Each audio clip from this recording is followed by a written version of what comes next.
Chapter 1. The Map. The morning sun shined through the window. Robin woke up to a new day, but he was too tired to gain any real motivation. He closed his eyes again, hoping to get some more sleep. The phone rang, but Robin didn't want to answer it. He didn't know anyone who'd care to call him, so it wasn't like there was anything urgent to do. The answering machine responded with, "Hey kid, Roger Corvax here. I managed to get your sword fixed up sooner than I thought, so yeah, you better come pick it up. I hope you don't, because I could use a late fee for the rent." Robin rolled out of bed and fell to the floor. What? Already?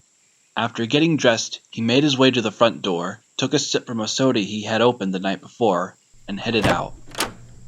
The jungle was hot, but very calm.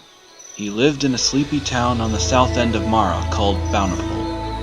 The town itself was mostly quiet, with only the exception of traditional festivals and holidays. Bigger cities were farther up north, closer to the castle.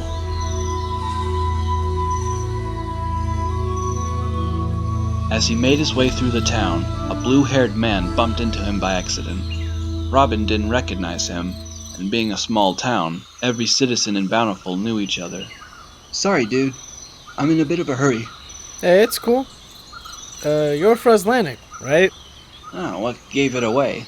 Something about the hair, I guess? Genius. I'm new here. Do you know any neighborhoods looking for new renters? Coastal Views are always looking for new residents. Thanks, man. Name's Hal. Hal Renner. Robin Steele. Welcome to Mara. Robin arrived at a blacksmith shop.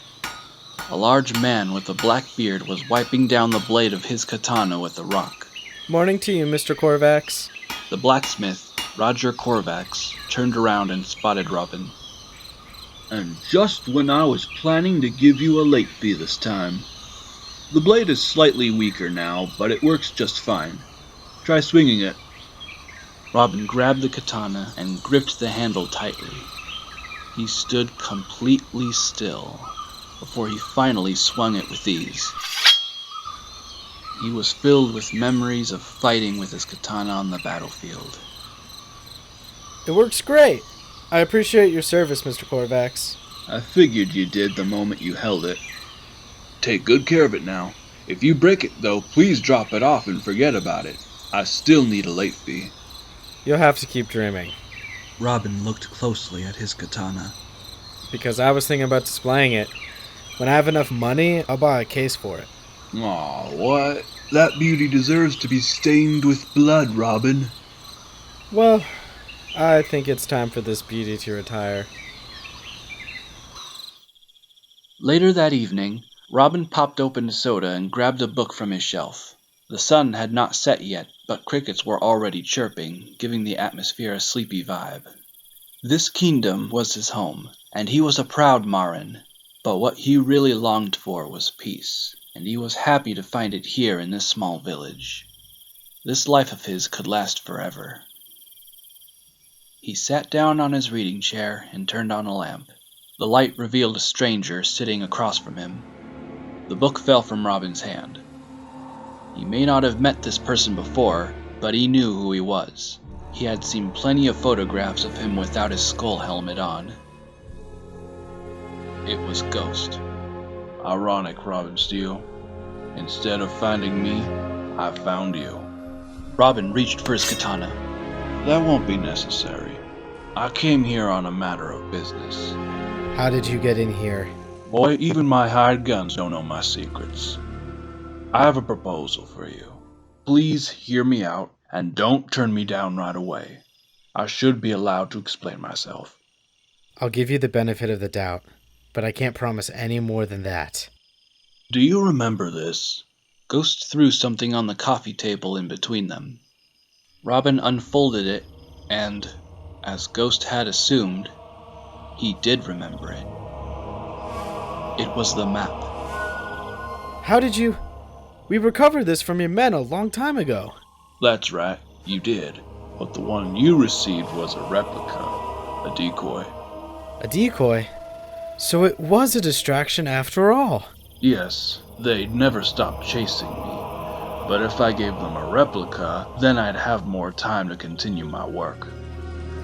By the way, little birdie told me that you're no longer a Unity. Why is that? Robin didn't understand why this question mattered to him. I left my team without saying goodbye.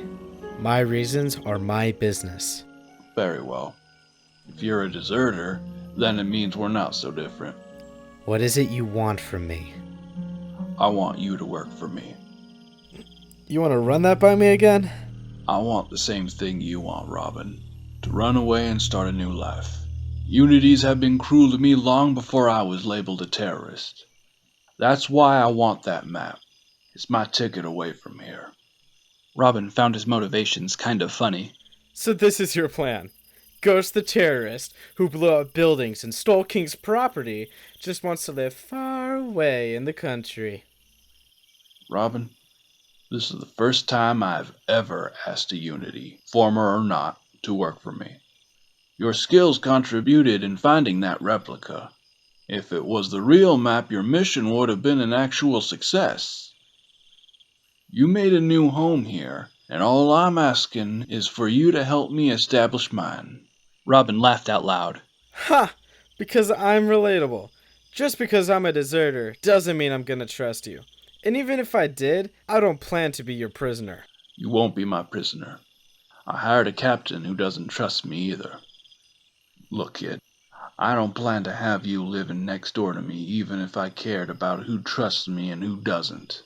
I need a second in command, and you're the first person who came to mind, and I am offering you money for it.